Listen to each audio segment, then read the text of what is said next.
دویم د رسول الله مبارک صلی الله علیه وسلم په نسب کې دویم نمبر نیکو هاشم صاحب چې ورته وایي بله د ده نوم عمر دی او هاشم معنا دا ده چې ډوډۍ ماتولو والا په کاسه کې کله به چې د حاجیانو وخت راغی بله نو د غټې غټې کاسې پیدا کړې وې د لرګي او هغې کې به یې شوروا واچوله بیا یې پکې ډوډۍ ماته کړه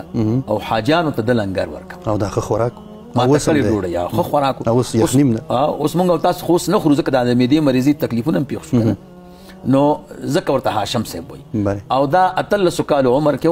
مکه مکرمې ته خو موږ او تاسو تللي الله مو دې بیا هم ورته بوځي نو مکه مکرمه د فصل والا ځمکه نه ده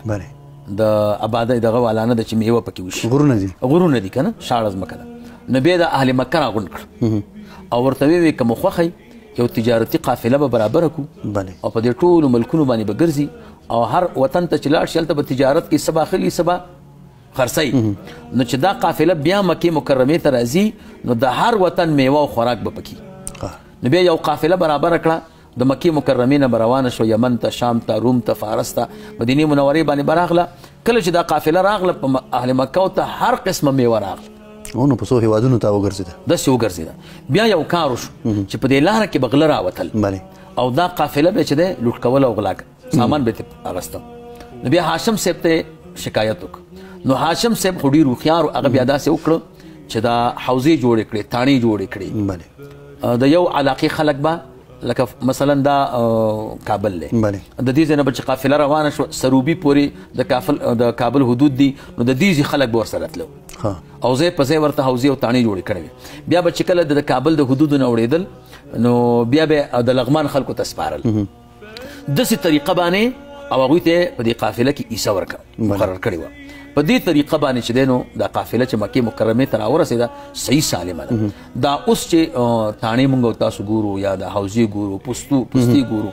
دا زمونږ عقل نه دی او نه د غربیانو عقل دی دا د رسول الله مبارک صلی الله علیه وسلم د دې نیکه مبارک عقل دی چې اوس دا ټول حکومتونه همغه استعمالوي دا د رسول الله مبارک دغه نیکه کمال دی دریم نمبر به درته یو نکته ووایم وخت شته نکته دا ده چې د رسول الله مبارک صلی الله علیه وسلم د یو نیکه دی هغه ته خزیمه وایي او د خزیمه زوی دی هغه ته کنانه وایي او د کنانه زوی دی هغې ته ندر وایي کوم چې قریش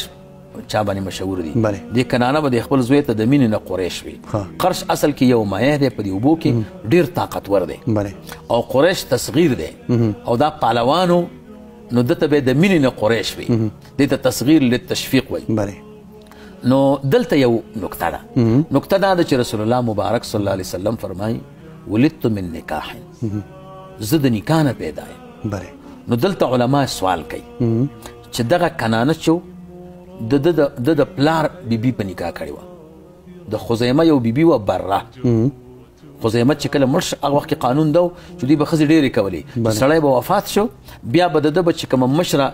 د ده به چې کومه ښځه وه نو مشر زوی به په نکاح کوله خو چې د ده مور به نه وه یعنې میرنۍ مور وه نو دا کنانه پورته شو د خزیمه میرنۍ مور یې په نکاح کړه د خزیمه ښځه چې د ده میرنۍ مور وه بره او د هغې نه ندر پیدا دی نو دا خو زموږ په اسلام او په دین کې خو ناروا دي نو یو عالم تیر شوی دی هغه ته جاهز کمال الدین دمیری صاحب وایي هغه وایي قرآن کریم کې ولا تنکحوا ما نکح آباؤکم من النساء الا ما قد سلف تاسو چې پلار دې کمې ښځې سره واده وکړه نو هغه ته په نکاح نه اخلي خو که د دې نه مخکې تیر شوي نو هغه خیر دی علما وایي دا الا ما قد سلف قرآن کریم کې 2 ځای دی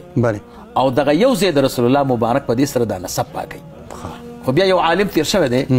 جاهز ورته وایي جاهز معتزلي دی عقیده خوندوره نه ده او شکل هم خوندور نه و زموږ د کتابونو یو واقع لیکي یو بوډۍ ښځه وه او هغه یو زرګر ته راغله نو جاهز ته وي تا سره مې کار دی نو جاهز یې بوتلو زرګر ته او زرګر ته یې وي چې مثلو د ده غوندې نو جاهز چې لاړه دا ښځه لاړه نو دې زرګر ته پوښتنه وکړه چې دی درته څه وي دې راته وي چې ما ته د شیطان شکل جوړ کړه نو ما ورته ما خو شیطان یې لیدلی وي دې راته راوستې وایي زه هېڅ چا نه یې ملامته کړی او شرمنده کړی خو دغې بوډۍ چې دی زه ملامته کړم.